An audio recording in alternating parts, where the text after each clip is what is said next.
بسم اللہ الرحمن الرحیم۔ خدا کی چکی آہستہ چلتی ہے لیکن باریک پیستی ہے۔ مردہ آدمی کو نہیں معلوم کہ اس کی قبر کہاں ہے۔ اگر آپ ایک طویل سفر پر جا رہے ہیں تو آہستہ آہستہ چلیں۔ اس شخص سے بچو جس کے پاس کھونے کے لیے کچھ نہ ہو۔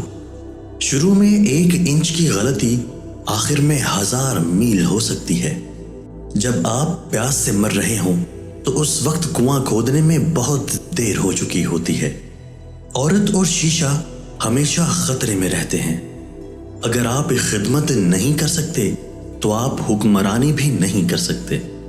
جب چور کو چوری کرنے کے لیے کچھ خاص نہیں ملتا تو وہ ریت سے بنے ہوئے خنجر کو بھی چوری کرے گا۔ پہلے اپنے رشتہ دار کے ساتھ اچھا سلوک کرنا چاہیے، اس کے بعد غیر سے۔ برائی سوئی کی طرح داخل ہوتی ہے اور بلوط کے درخت کی طرح پھیل جاتی ہے۔